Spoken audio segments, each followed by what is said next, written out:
je trouve à donner, tout l'amour que mes yeux n'ont pas su te montrer. Je veux n'être qu'à toi. Jésus, je t'aime. Rien n'est plus beau que ton nom. Ça nous rattrapera partout parce que la Bible dit que le monde entier est sous la puissance du malin. Mais la Bible aussi dit que le Fils de Dieu est apparu afin de détruire les œuvres. Il a dit la première expression. Oui. L'apôtre déclare que quand tout le monde dira paix, paix, c'est alors que la malédiction abattra sur roi. Écoutez ce qu'il dit au verset 24. Il prononcera des paroles contre les très hauts. Donc contre Dieu, il opprimera les saints du très haut.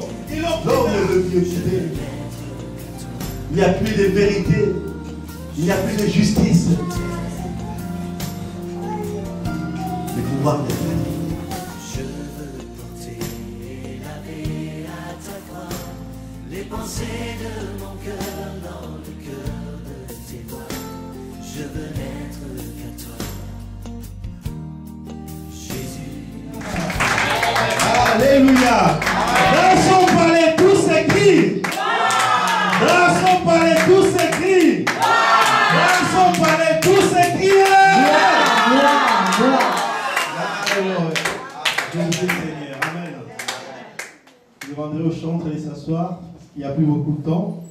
Nous allons directement attaquer. Amen. Je vois beaucoup de chaises vides, beaucoup de gens sont absents.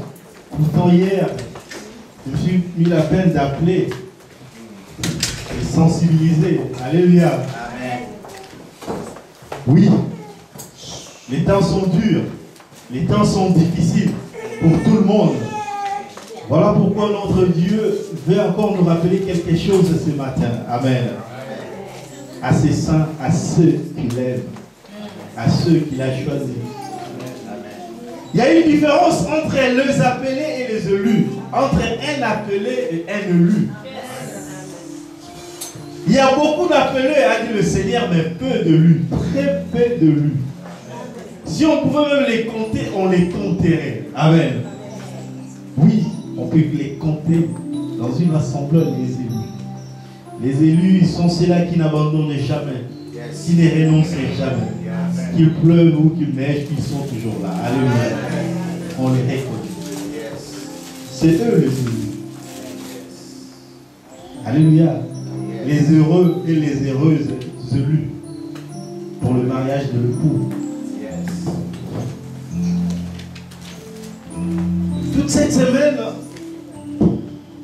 j'étais en train de méditer et de réfléchir.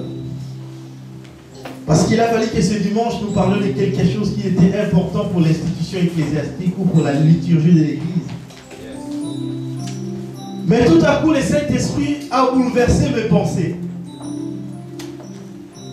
Et Dieu voulait qu'on partage quelque chose qui est à la mode ou d'actualité pour ces temps de la fin. Amen. Il y a quelque temps, nous avions parlé un vendredi. Et j'avais promis par l'Esprit de revenir là-dessus, si Dieu nous permet. Il s'agit du pouvoir destructrice de la quatrième lettre. Alléluia. Parce que l'Église du temps de la fin a besoin d'un message réconfortant. Parce que l'Église du temps de la fin a besoin d'un message qui puisse les sensibiliser. Un message qu'on ne voit plus dans les lèvres de beaucoup d'hommes de Dieu ou des serviteurs de Dieu. Alléluia. Nous voulons être bénis, c'est bien. Et c'est essentiel. Mais entre l'essentiel et l'utile, il faut choisir. Alléluia. Ce qui est utile ou ce qui est essentiel. Raison pour laquelle je vous inviterai à ouvrir nos Bibles dans le livre de Daniel 7 pour voir ce qu'a vu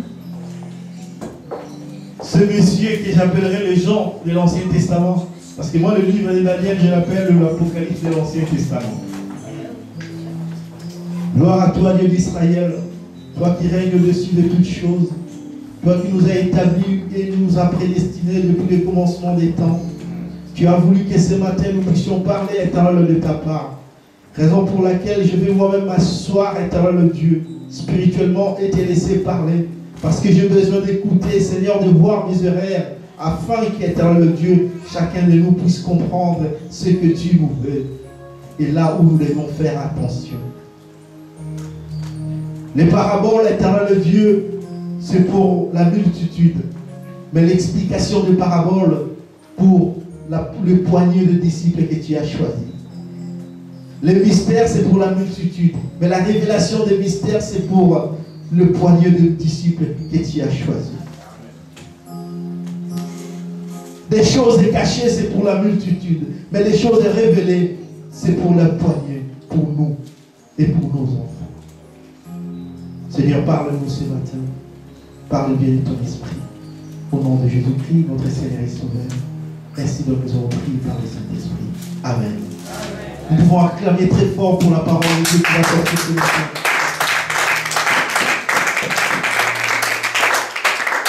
Daniel 7,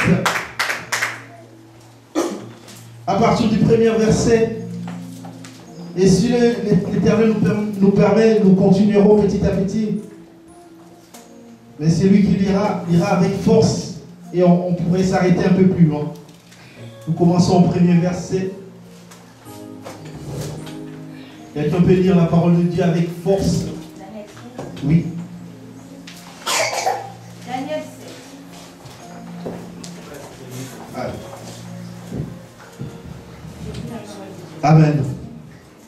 Au cours de la première année du règne du Balthazar, roi de Babylone, comme Daniel était couché sur son lit, il eut un rêve. Il s'agissait de visions. Il consigna le rêve par écrit pour en raconter l'essentiel.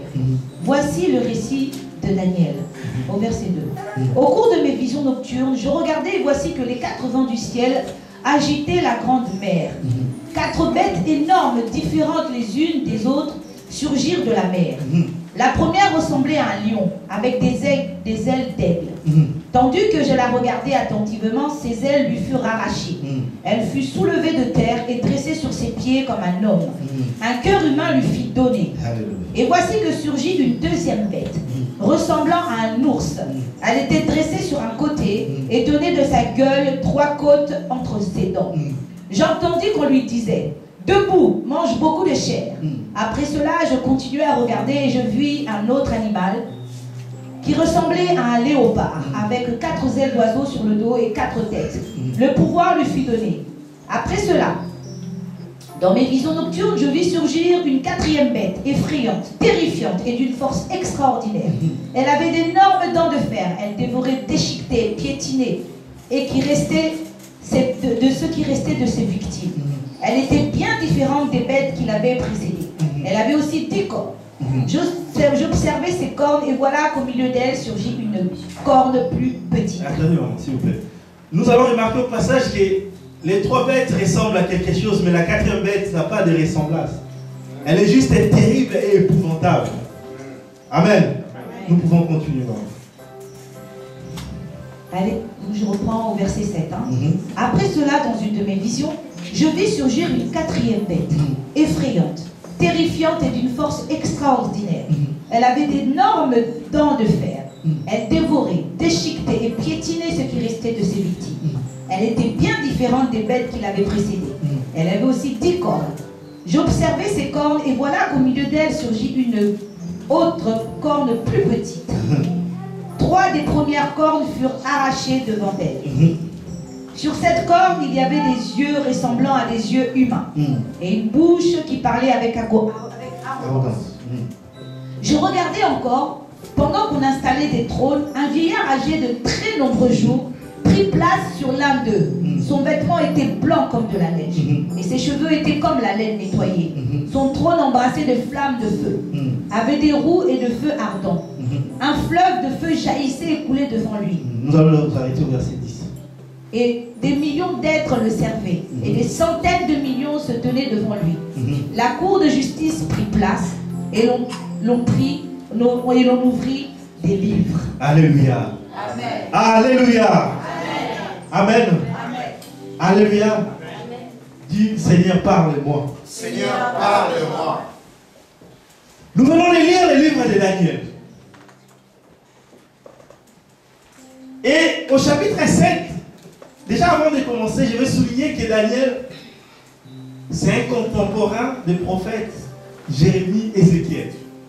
En fait, quand Jérémie prophétisait sur la captivité, sur le départ en esclavagisme d'Israël, c'est-à-dire du peuple de Juda, Daniel était trop jeune à Jérusalem. Il n'a pas connu Jérémie directement, mais il était très jeune. Il faisait partie de l'élite ou de la classe moyenne, de la classe riche de Juda. Or, pendant la première victoire de Nabuchodonosor, la Bible dit que les temples n'étaient pas encore détruits. Nabuchodonosor est venu, il a pris tous les grands de Juda, toutes les familles riches, toutes les belles familles.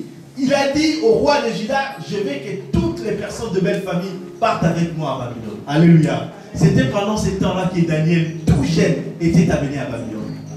Daniel est parti. Il n'a pas connu Jérémie. Il n'a pas vu Jérémie.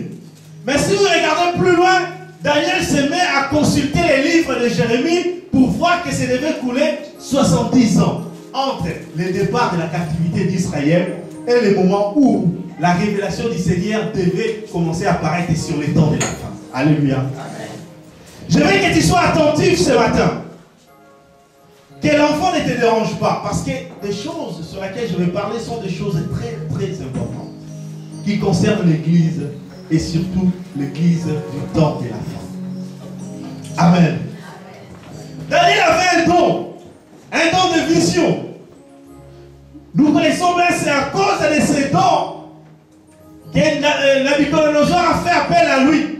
C'est à cause de ces dons qu'il a monté tous les échelons pour arriver parmi les grands rois de Babylone à l'époque. C'est aussi à cause de ces dons que Belshazzar a fait appel à lui. Lorsqu'il a eu ce fameux doigt, Méné, Tekel, Farsi. C'est aussi à cause de ces dons que Daniel a eu cette révélation. Mais ce qui m'étonne dans cette révélation, le prophète dit qu'il a eu une vision nocturne. La Bible dit que Dieu nous parle tantôt d'une manière, tantôt d'une autre. Ça veut dire quoi une vision nocturne? Une vision de la nuit. Tu vois, parfois tu pries, tu rentres dans la prière et tu somnoles un petit peu. Et dès que tu fermes les yeux, tu commences à somnoler, tu vois des choses se passer d'une rapidité terrible. Et là, tu te relèves, tu continues à prier. Dieu aussi te révèle des choses comme ça parce que Daniel était un homme de prière. À partir du moment où il a compris que son peuple était dans la captivité, il devait prier, il devait chercher son Dieu. Il a commencé à chercher Dieu. Mais qu'est-ce que tu fais quand rien ne va dans ta famille? Qu'est-ce que tu fais quand rien ne va dans ta vie? Est-ce que tu te mets à chercher Dieu? Pendant qu'il cherchait Dieu, Daniel, au lieu que Dieu lui donne des réponses par rapport à ce qu'il demandait, c'est-à-dire la délivrance d'Israël, Dieu a commencé à lui révéler des choses qui allaient se passer vers les temps de la fin. Amen. La Bible dit, je vais récapituler l'histoire. Dans sa vision, Daniel voit le monde et il y avait 4 vents terribles qui soufflaient très fort. Et je ne sais pas si vous pouvez vous mettre à imaginer cette vision. C'est-à-dire le vent du nord, le vent du sud, et le vent d'est et le vent de l'ouest. Les vents soufflaient très fort. Et ces vents-là ont soufflé vers les océans, vers le mer, vers la mer. Et la mer s'ouvrit. Et Daniel a commencé à voir les êtres qu'il a vus. Il dit que le premier être ressemblait à un lion. Il donne l'explication, il dit il ressemble à un lion. Et il a des ailes d'aigle. Il continue. Il dit le deuxième, il ressemble à un ours. Daniel était un homme de l'Orient. Les ours, ce qu'on appelle les ours polaires, les ours de montagne, on les voit souvent dans des climats tempérés ou dans des climats très froids. Mais Daniel a néanmoins réussi à expliquer à quoi ressemblait cet animal. Après, il dit, je vis encore un troisième animal qui ressemblait à un léopard. Les trois animaux que Daniel décrit, ce ne sont pas des animaux domestiques. Amen. Alléluia. Toi, tu peux berger un lion chez toi. Ça m'étonnerait. Amen. Ou un ours. Non, moi j'ai un petit ours que je regarde chez moi, tranquillement, tu lui donnes un nom. Un jour, c'est toi qui seras sa proie. Amen. Ou un léopard. Je regardais une vidéo, un homme qui travaille dans un jardin, dans un zoo. Je ne sais pas si c'était en Inde ou au Pakistan, je ne sais pas. Il est tombé dans un trou. Et les léopards qu'il nourrissait d'habitude l'ont pris et ils l'ont dévoré lui-même. Alléluia. Malgré qu'il faisait des prières en bouddhisme, mais les léopards là quand même amené. Amen. Pour dire que parfois Bouddha peut dormir. Amen. Mais il n'y a que Jésus qui ne dort pas. Alléluia. Raison pour laquelle Élie, sachant qu'il avait les vrais dieux à son côté, il avait les vrais dieux de son côté, il n'arrêtait pas de taquiner le prophète de Baal. En leur disant, allez-y, allez-y, faites monter encore la chaleur, faites encore plus fort, allez-y, allez-y. Et lui, il rigolait pendant ce temps, il disait, oh là là là là, c'est insensé. Amen. Jusqu'au moment où il a dit, non, vous êtes sûr que vous avez échoué? Oui, non. On n'en peut plus, on n'en peut plus. Bah, ne nous écoute pas. Ok. Voilà, maintenant, je vais invoquer celui qui écoute. Celui qui répond du tic au tac. Et le l'homme de Dieu s'est avancé sûr de lui. J'aime bien utiliser ces mots. L'homme de Dieu s'est avancé sûr de lui. Convaincu et convaincant qu'il a le vrai Dieu de son côté. Marche quand tu sais que Dieu est avec toi. Marche la tête haute quand tu sais que Dieu est à tes côtés. Tu réussiras certainement. Amen. Peu importe ce que les gens disent, peu importe ce que les gens pensent, si tu sais que le vrai Dieu, il marche à tes côtés, reste calme. C'est toi le vainqueur. Aucune personne ne peut marcher avec ce Dieu-là et être déclaré vaincu. C'est impossible. Ça n'a jamais existé. Raison pour laquelle David, dans sa vieillesse, David, il avait presque 90 à 100 ans quand il a dit, j'avais 20 ans, j'ai eu 30 ans, j'avais 40 ans, j'ai eu 50, 60, 70, 80 ans. Je n'ai jamais vu un juste abandonné, ni sa génération, mon Dieu du pain. Le juste Dieu ne l'abandonne jamais. Tu crois que Dieu t'a oublié? Il ne t'a pas oublié. Dans son livre, il y a encore ton nom. Amen. Dis, mon nom est écrit dans le livre de vie. Alléluia. Moïse, ne sachant pas si son nom était écrit dans le livre de vie, a dit, Seigneur, si tu vas vraiment punir Israël, alors efface mon nom. Moi, je me suis dit, est-ce que Moïse, il fallait qu'il demande d'abord à dire, est-ce que mon nom y est? Amen. Il dit, efface mon nom. Il a dit, non, non, non, je n'effacerai le nom que de celui qui a péché. Amen. Le juste. Dieu est incapable de rendre l'injustice au juste. Amen. Dieu est incapable de te faire du mal quand tu marches à l'intégrité. C'est pour ça qu'on a prêché un jour. Dieu ne tente jamais, mais Dieu éprouve. Ce que tu passes maintenant, ce n'est pas une tentation, c'est une épreuve. La tentation est faite pour tomber, pour que les diables soient glorifiés. Mais l'épreuve est faite pour glorifier Dieu. C'est très différent. Alléluia. L'homme de Dieu a eu sa vision. Il a vu des choses épouvantables. Il avait peur, il a dit, mais qu'est-ce que je vois? Pourquoi je vois un animal qui ressemble à un lion, mais qui a des ailes d'aigle? Le lion, ça veut dire la force, c'est-à-dire le roi des animaux. Mais les ailes d'aigle, c'est-à-dire la rapidité. Les 4 bêtes, ou la première bête, ressemble à la première domination qui devait apparaître à l'Antiquité. Nous le savons tous pendant un moment, c'est l'Empire romain d'Orient et d'Occident qui a régné avec un bras de fer sur le monde antique. Beaucoup de choses que nous vivons aujourd'hui, c'est l'influence de l'Empire romain d'Occident. Beaucoup de fêtes que nous fêtons aujourd'hui, c'est de l'influence de l'Église romaine d'Occident. Amen. Les Romains étaient capables, à l'époque, de marcher par exemple de Rome jusqu'à Marseille en 2 jours ou en 1 journée et demie. À faire manœuvrer leurs troupes avec rapidité à cause des voies romaines qui s'étaient créées. il y avait des rois. C'est pour ça qu'on dit, un peu d'histoire touche même à Rome. Pourquoi? Parce que les Romains ont été les premiers à construire des routes en pavé. Aujourd'hui, on voit des macadams comme ça, avec des enrobés, c'est-à-dire des goudrons. Les Romains, à l'époque, c'était des routes de pierre en pavé. Toutes les routes reliaient Rome et reliaient les grandes villes de l'Empire. C'était pour deux choses, pour favoriser les commerces, pour prélever des impôts et avoir de l'argent, et deuxièmement pour pouvoir manœuvrer leurs troupes avec rapidité. Raison pour laquelle quand Jérusalem s'est soulevée, en moins d'un mois, les Romains étaient aux portes de Jérusalem.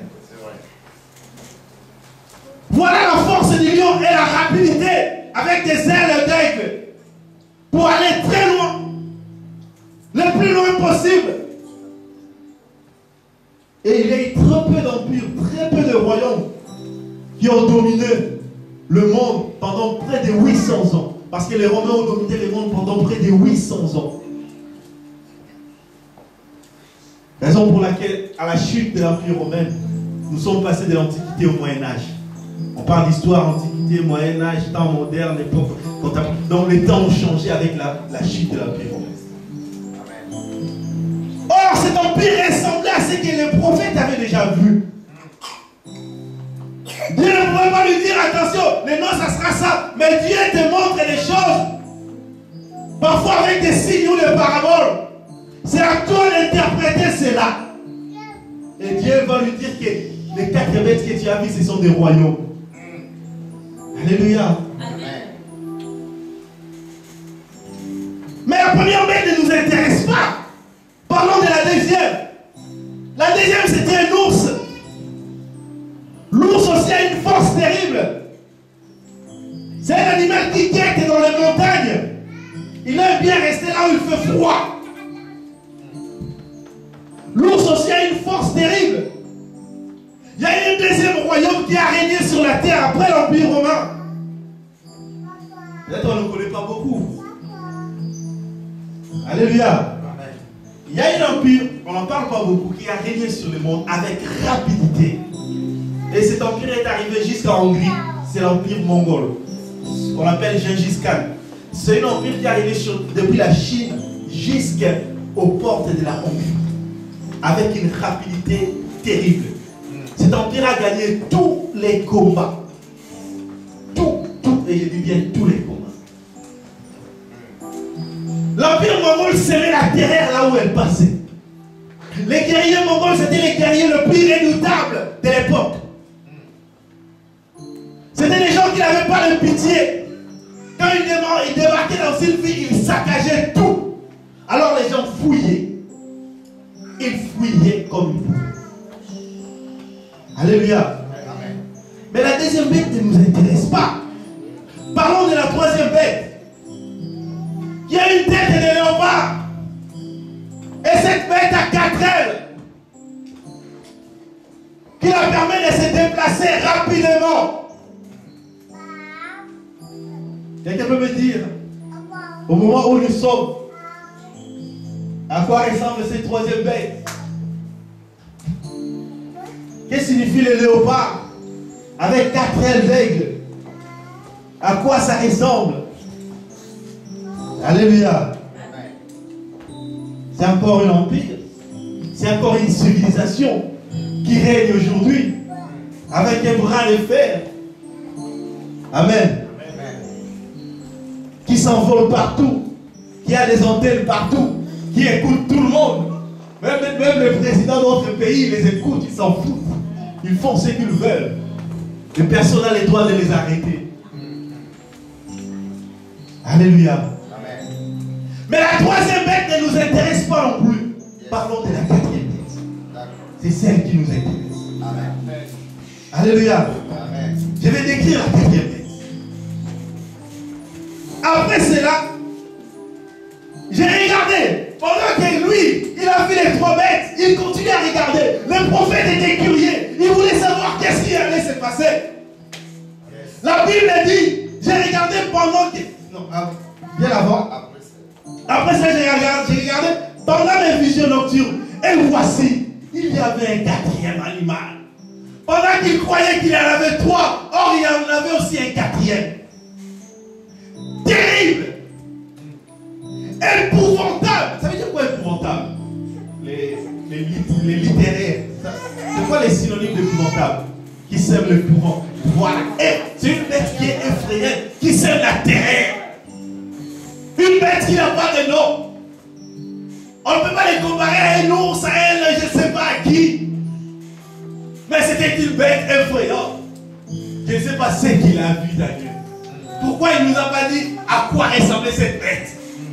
C'était un monstre. Alléluia. Écoutez, la bête était terrible, épouvantable et extraordinairement fort. Attention avec les mots. Extraordinairement. Donc il utilise le verbe extraordinaire, c'est déjà. Nous on appelle ça l'hyperbole, c'est-à-dire tu exagères un peu. Mais il a dit extraordinairement fort. C'est un peu la métonymie ou l'oxymore. Il mélange deux mots qui sont très forts. Donc qui sont graves, qui atteignent des sommets. Extraordinairement fort. Donc il force ce qui est extraordinaire. Attention. Il avait des grandes dents de fer. En fait, ses dents, ce n'étaient pas les dents que nous on a, mais ses dents étaient de fer. Alléluia.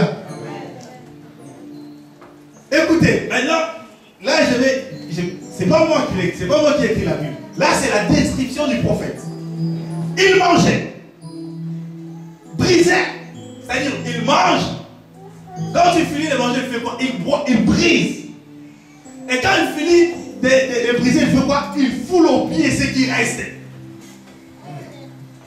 Ah, attention, même les chiens ne font pas comme ça. Même les lions. Alléluia. Amen. Amen. Amen. Alléluia. Amen. Vous êtes présents là? Amen. Même les lions ne font pas comme ça. Ils ne mangent pas, après ils foulent le pied, ce qui reste. Et demain, qu'est-ce qu'il va manger? Nous les humains, on ne fait pas ça. On mange, après on garde un peu pour demain. Amen. C'est ce qu'on fait. Mais lui, il mange, il brise, et le reste, il le fout au pied. Alléluia. Donc, une destruction totale. Et, au pied de Christ, il était différent de tous les animaux précédents. Oh, ce qui a encore attiré mon attention, sa différence avec les autres animaux. Le prophète n'a pas trouvé de mots. Le prophète n'a pas trouvé de nom. C'est-à-dire que ce royaume, cet animal n'était pas un animal de ce monde. C'était un animal spirituel. C'était un moment spirituel. C'était un royaume spirituel. Alléluia. Amen. Nous allons y aller. Amen. Nous allons y arriver. Amen. Après il dit, je suis au verset 8. Amen. Merci. J'ai considéré les cornes. Maintenant le prophète s'est focalisé sur les cornes pour voir. Et il a eu le temps de compter ses cornes dans sa vision.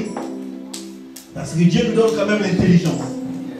Et voici, j'ai considéré que voici une autre petite corne sortie du milieu d'elle. Et 3 des premières cornes furent arrachées devant cette corne. Et voici, elle avait des yeux comme des yeux d'homme. Et une bouche qui parlait avec arrogance. À quoi ressemblent les cornes? Les cornes ont une forme triangulaire. Et pourquoi il doit avoir 2 yeux sur une corne? Alléluia. Vous avez des pièces de monnaie où il y a des yeux sur la pyramide qui voient, qui observent.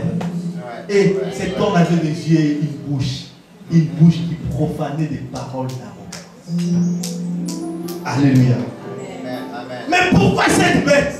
Pourquoi pas les 3 premières bêtes et basta? Mais Dieu a voulu montrer à son serviteur les choses qui devraient arriver. Nous allons lire plus bas les forces extraordinaires de cette bête. Avant de continuer d'ailleurs, lisons-la. C'est bien pour qu'on puisse comprendre. Je suis au verset 24. Lisons verset 24. Les 10 cornes de la bête, ce sont 10 rois qui s'élèveront de ces royaumes. Un autre s'élèvera après eux. Il sera différent des premiers. Et il abaissera 3 rois. Écoutez ce qu'il dit au verset 24. Il prononcera des paroles contre les Très-Hauts. Donc contre Dieu, il opprimera les saints du Très-Haut. Il opprimera l'oppression. C'est-à-dire où il prendra le pouvoir sur les saints du Très-Haut. Il va les agresser. Les saints du Très-Haut. Et il espérera changer les temps et la loi. Oh! Mais qu'est-ce qu'on voit? Quels sont ses pouvoirs? Pourquoi tous ces pouvoirs, c'est cette bête? C'est la dernière et la toute dernière. Parce qu'après elle, il n'y en aura plus. Yes. C'est exactement le temps, oh frères ou sœurs, que nous sommes en train de vivre. Mais pourquoi cette bête a une force extraordinaire? Quand on s'est dit qu'on aura le temps de les dévoiler. Mais je vous en parlerai d'une ou de deux si Dieu nous le permet. Qui sème la terreur et qui détruit les couples, les familles, même l'église.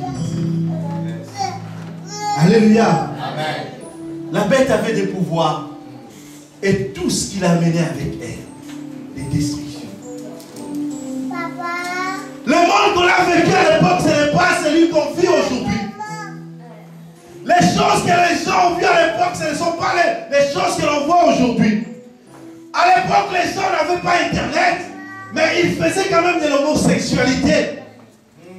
Ils vivaient quand même dans l'abomination. Mais aujourd'hui, le diable a jeté tous les efforts vers les derniers temps. Parce que là, c'est dans les dernières minutes que les joueurs se lancent dans la bataille. Parce que bientôt l'arbitre va siffler la fin du match et ça sera trop tard. C'est dans les dernières minutes que l'on voit même les gardiens de but quitter le but pour aller venir appuyer l'équipe. On peut acclamer le Seigneur.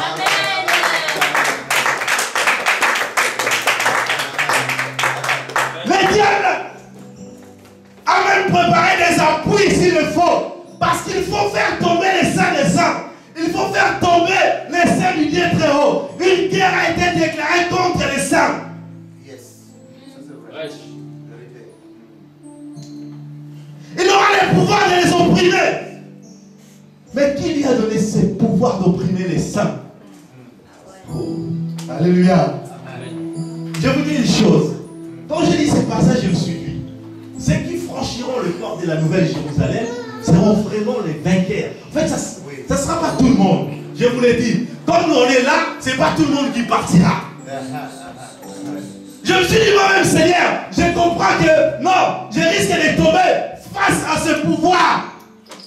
Si tu n'as pas une force extraordinaire, si tu ne peux pas résister au moindre souci de la vie, si tu meurs dans les désirs de la chair ou les soucis de la vie en avant, les désirs spirituels, tu ne réussiras pas à résister contre cette bête. Amen. Parce que rien ne lui résiste. Amen.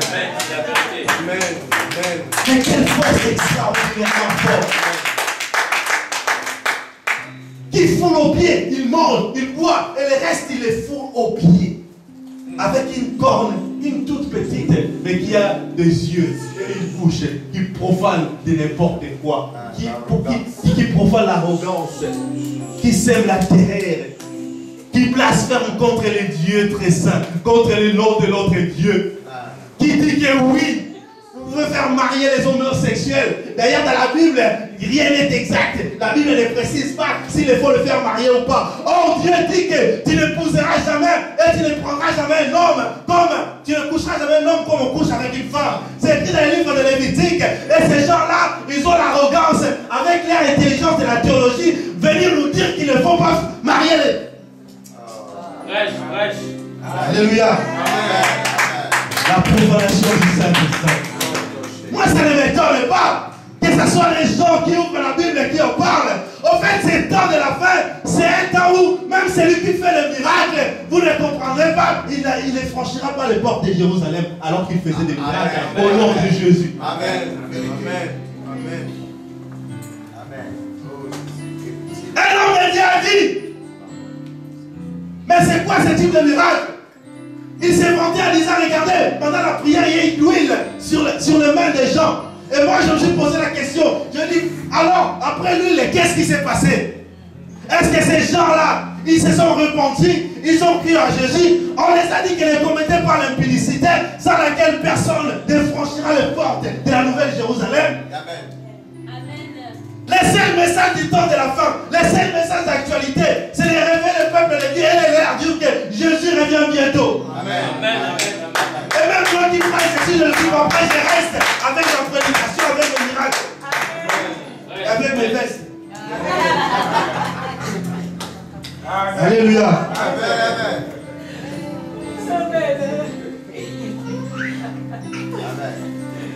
Si vous n'avez pas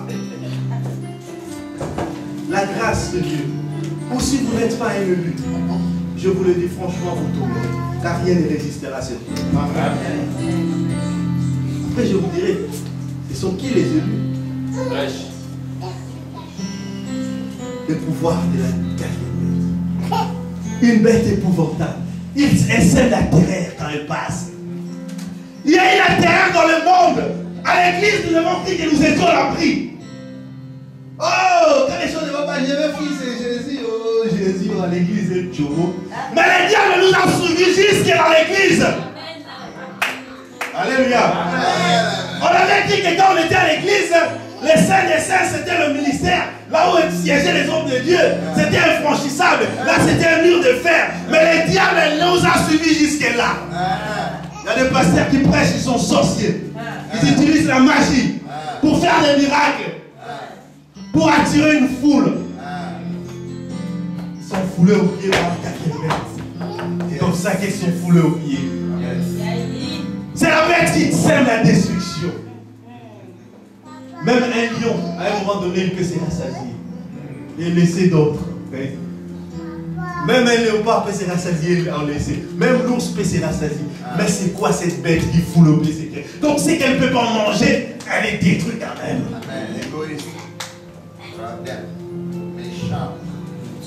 Oh, le monde que nous vivons, les temps de la fin, c'est un temps qui n'épargne personne.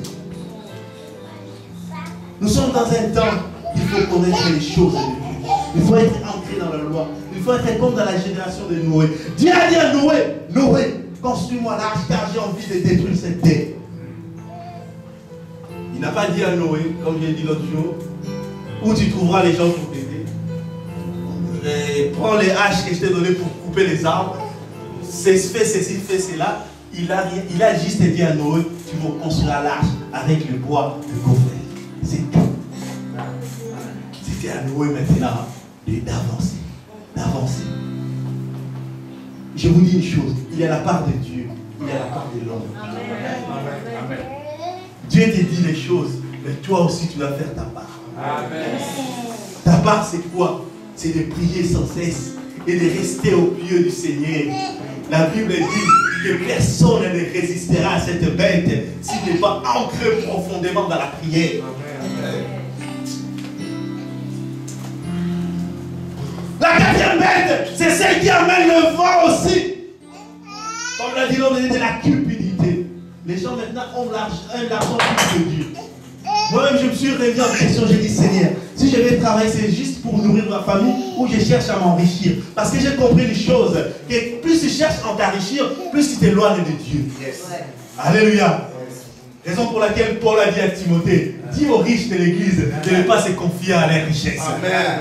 Amen. Amen. À cause de la richesse, les gens sont devenus capables de vendre son propre frère, ou sa propre sœur, ou son propre enfant, ou ses propres parents, juste pour avoir de l'argent. Des magots, pour rouler avec des jeeps, des voitures de luxe, afin que le monde voie des montres, des Rolex, s'habiller bien, paraître en public.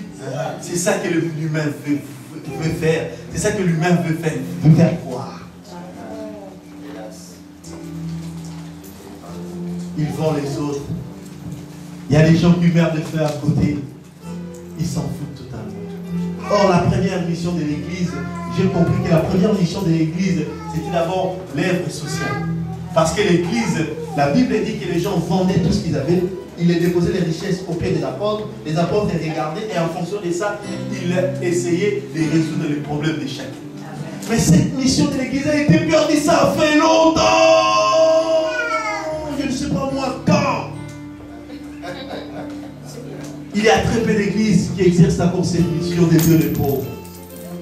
Or, Paul, quand il partait, La Bible dit que Paul s'est présenté devant les 3 colonnes. Jacques était là, les frères de Jésus, qui étaient restés comme la tête de l'église. Il y avait Pierre à ses côtés. Pierre sur qui Jésus a dit, Dieu bâtirai mon église.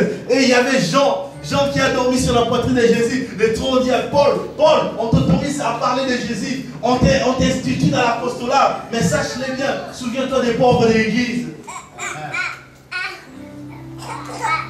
Maintenant, même le sœur, le frère de l'église, ne peut plus aller demander à une sœur ou à un frère quelque chose parce qu'il a peur ou elle a peur que ça soit n'importe quoi. Les gens disent, je préfère mourir de faim plutôt que d'aller demander à mon frère parce qu'il va se moquer de moi. C'est quoi cet amour? On a perdu. On a bafoué la première mission de l'église. Est-ce qu'on peut toujours nous appeler des chrétiens?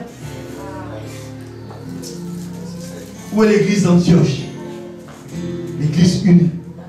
Où est l'église de Jérusalem, la première église apostolique? Aujourd'hui, les gens font, vous allez vous marier, ouais! Vous allez voyager, ouais! Vous allez être bénis, ouais! Mais répondez-vous. Alléluia. Amen. Lui, il a le message de condamnation. Or, la condamnation, c'est celle que tu cherches chez toi. Parce qu'il sait que si tu aimes tant, c'est ce qui va te tuer. Amen. Je dis une chose, ce qui est dans toi, ce que tu gardes, ce que tu chéris, l'esprit que tu chéris, c'est l'esprit qui te tue. La Bible dit que c'est de l'abondance du cœur que la bouche parle. Pourquoi nous avons perdu cela? Le pouvoir de la qualité. Cette bête est utilisée avec une force extraordinaire. J'ai regardé les mots. Je plairais, j'ai dit, mais pourquoi le prophète lui parle extraordinairement fort? Donc ça veut dire qu'une force que rien ne peut résister. On voit les gens courir au corrida avec je ne sais pas comment de buffles ou de taureaux, qui les reprennent, qui les soulèvent, qui les renversent, mais jamais il les mange et il les foule aux pieds. Mais c'est quoi cette bête? C'est quoi cet animal? Pourquoi personne n'arrive à les décrire? Parce que c'est un animal spirituel, parce que c'est un monstre spirituel. Aujourd'hui, on a des monstres aussi dans l'église. Je vous ai dit une chose. Une église, une assemblée doit avoir une seule tête. Si une assemblée a 2 têtes, c'est un monstre. Amen. Parce qu'une église a 2 chefs, c'est un monstre. Le seul chef de l'église doit être Jésus. C'est lui la seule tête. C'est lui la seule tête pensante. C'est lui le seul cerveau de l'église. On ne peut pas devenir les cerveaux à sa place. On ne peut pas nous comparer à Jésus. Il y avait un siège et les autres se cantonnaient. Et lui, il était là assis. Et les gens, il les portaient comme ça, comme le chef du village. Et lui, il prêchait. Et les gens, il les portaient comme ça. Il dit, mais pauvres gens. Parfois, ta femme te dit, porte-moi au dos, mets-moi dans la chambre, tu veux pas. Et je savais quel nom. L'homme de Dieu. Tu te permets de les secouer partout. Et l'homme, il ne pouvait pas dire, frère, merci, laissez-moi maintenant. Non. Et lui, il continuait. Et les autres, ils souffraient. Même Jésus n'a pas fait ça. Alléluia. Sinon, il allait être le premier à nous faire. J'ai dit une chose. Jésus avait tous les royaumes devant lui. Quand un président veut venir en France, je vais donner l'exemple du président des États-Unis. S'il dit au président Hollande, je vais venir en visite officielle, on va lui réserver un accueil des rois. Jésus avait le droit de dire à Auguste, non, à Tibère, qui était l'empereur de l'époque, Jésus le roi de l'armée des cieux, il veut venir avec toutes mes armées. Il allait lui réserver l'accueil qui était réservé aux dignitaires, aux rois de l'époque. Mais si un président vient en tant que simple citoyen, il vient tout seul, il prend l'avion, il descend. Incognito, il va prendre le métro comme tout le monde. Personne ne saura que c'est un roi. Jésus a préféré la deuxième méthode plutôt que la première. Il a dit, certes, je suis le roi. Mais je ne demanderai pas des milliers de chevaux, des chars de feu de marcher devant moi. Je ne commanderai pas les armées des cieux. Mais je mangerai du pain, je mangerai des sauterelles, je boirai l'eau qui coulera, l'eau sale dans les rivières. Je dormirai dehors avec le froid, avec la souffrance, pour nous faire prouver qu'être serviteur de Dieu, ce n'est pas avant tout la richesse ou la gloire, mais c'est d'abord l'humilité.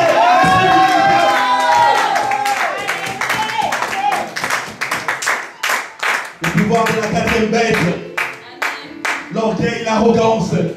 Les gens aiment parler, même des choses qu'ils ne savent pas.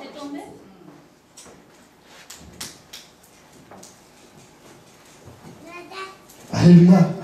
Même des choses qui ne savent pas. Même des choses qu'ils ne connaissent pas. Jésus nous a enseigné l'humilité. Pourquoi nous ne devons pas les pratiquer nous aussi? Raison pour laquelle Paul, quand il quittait l'Éphèse, il a fait venir les anciens de l'église. Et il les a dit, frères, je sais que vous n'allez plus le voir. Les responsables de l'église d'Éphèse commençaient à pleurer. Paul a l'embrassé, il a dit, oui, mais souvenez-vous juste une chose. Même si vous ne voyez plus mon visage, ce n'est pas grave. Mais souvenez-vous des paroles que je vous ai dites. Et surtout de ma conduite au milieu de vous. Aujourd'hui, est-ce que les gens aussi peuvent te prendre comme exemple? Les gens aussi peuvent, tu peux aussi servir d'exemple pour des femmes mariées, pour des couples, pour des jeunes sœurs, pour des jeunes femmes, pour des jeunes garçons, pour des jeunes à venir, tellement ta conduite est mauvaise. Paul a dit, si vous n'avez pas vu Jésus, imitez-moi. Parce que moi-même, j'imite Jésus. Qui peut se glorifier en disant, imitez-moi? Alléluia. Qui? Et il les a dit, souvenez-vous comment, jour et nuit, même avec des larmes, je n'ai pas cessé de vous parler de l'évangile. Je n'ai pas cessé d'essayer de vous réconforter dans la voie du Seigneur. Maintenant, je m'en veux et je vous recommande entre les mains du Seigneur. Ces hommes ont fait leur part. Ils sont partis. Aujourd'hui, ils ne sont plus, mais leurs parents sont restés. Et nous l'appliquons aujourd'hui. Et nous cessons aujourd'hui de marcher comme eux. Parce qu'ils ont fait des choses, non pas pour leur gloire, mais pour la gloire du Seigneur. La Bible dit, tout arbre, toute branche qui ne s'accroche pas au sel ne produira pas de fruits. J'ai jamais vu une branche se détacher toute seule et dit, non, moi je n'ai pas besoin du tronc, je vais produire mes fruits à côté. Hein. Ça n'existe pas. Alléluia. Il faut que nous soyons tous unis, soudés en Jésus-Christ. Sans quoi nous ne vaincrons jamais la paix. Sans quoi nous ne résisterons jamais à sa force, qui est extraordinaire. Sans quoi nous ne résisterons jamais à son pouvoir. C'est quoi cette bête qui a le pouvoir de changer les temps et les lois? Aujourd'hui, nous voyons, on change les temps. On était à 9h, on nous dit non, demain à minuit, vous serez 1h. Oh. Mais pourquoi reste à minuit? Demain à minuit, vous serez 1h. Oh. Mais on est minuit. Maintenant, vous serez 1h maintenant. Alors, on se met tous à changer les temps. Alléluia. La bête change les temps.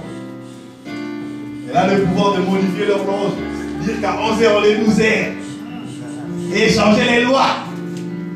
Dire que désormais, on a les droits de marier les homosexuels. Et d'ailleurs, pour les faciliter, pour regarder les risques du diable, il y en a même qui ont introduit les Pax. Ils disent non, si vous ne voulez pas vous marier, en ayant peur de vous séparer rapidement, pour vous faciliter les divorces, on va introduire les Pax pour vous faciliter les divorces.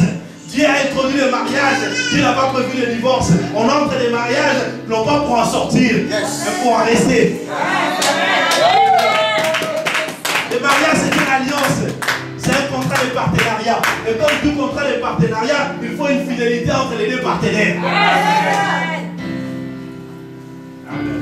Mais les gens, influencés par le pouvoir de la 4e bête, facilitent les divorces. Ils disent non, vous avez droit à l'erreur, monsieur. Vous pouvez encore vous séparer. D'ailleurs, on a introduit les Pax pour que vous ne puissiez pas, vous voyez, légalement, ou bien vous pouvez encore venir pour déclarer votre divorce. Vous aurez une attestation de divorce. Alléluia. Le pouvoir de la 4e bête qui facilite les choses. Il y a très longtemps, quand j'étais jeune, je voyais, on courait derrière des petits morceaux de papier où il y avait des femmes ou d'hommes nus pour regarder les versions de pornographie là. Mais aujourd'hui, c'est devenu banal. Vraiment. Même si tu vas sur Internet, tu cherches autre chose, on te met des femmes nues. Mais moi, je me suis dit, mais c'est quoi ça? Même si tu as mis les contrôles parentaux, ça ne marche plus. Tu bloques les cookies, ça ne marche plus. Les cookies, c'est les cookies. Les modules supplémentaires et tout. Tu télécharges des versions, je ne sais pas, les sécuriser ou quoi. Ça ne marche pas. Même ce qui était abominable, même ce qui était des choses extraordinaires, des choses qu'on n'arrivait pas à le faire, des choses qu'on avait peur, des choses qui étaient cachées. C'est devenu maintenant banal. La banalisation des choses. Au nom de quoi? De la mondialisation, de la liberté d'expression? Oui. l'apôtre déclare que quand tout le monde dira paix, paix, c'est alors que la malédiction abattra sur elle. C'est quoi la paix sans Jésus? Il n'y a pas de paix sans Jésus. Toute institution qui est fondée, qui n'a pas comme base Jésus-Christ, sera anéantie. Le pouvoir de la Amen. Parce que c'est la seule qui foule aux pieds ce qui reste. Elle ne laisse rien sur son passage. Donc dès qu'elle passe, il faut qu'elle détruise.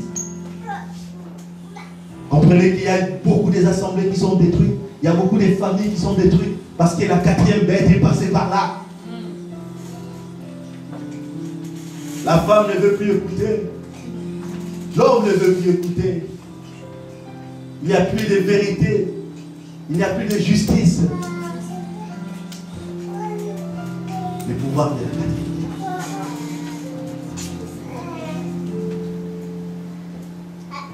Il y avait un couple, je ne citerai pas le nom, mais ce n'est pas ici. Je me suivrai spirituellement. Un jour, il fallait faire le cure d'âme pour la délivrance. Quelqu'un a déjà fait le cure d'âme? Cure d'âme, vous connaissez le cure d'âme? D'accord. Vous l'avez déjà fait? D'accord, bien. Si tu as des choses encore à te reprocher en Jésus, des choses qui te disent non, ça je ne peux pas le dire, sinon ça se saura. Vois l'homme de Dieu parler avec lui. Alléluia. Dieu a donné à ses serviteurs un cœur pour supporter, un cœur pour porter le cœur d'autres personnes. Alléluia. Donc il aura le temps de les supporter. Parce que ça fait partie de ses missions. Et si tu as des choses que tu n'arrives pas à t'en débarrasser, tu sens que ça commence à être un fardeau lourd, vois l'homme de Dieu. C'est aussi un moyen par lequel tu peux être sauvé. Les diables utilisent aussi cet esprit d'arrogance, d'orgueil, pour dire que non, moi je me suffis à moi-même. Mais à partir du moment où tu diras que tu te suffis à toi-même, et la quatrième passera, et elle écrasera. Il faut qu'on dise non, on ne se suffit pas. Il faut qu'on se tienne la main les uns les autres. Alléluia. Le pouvoir des structures. Je veux que tu commences maintenant à réaliser. Avant de lire le livre de Matthieu 24, 9 à 15, pour conclure notre prédication, et tu réalises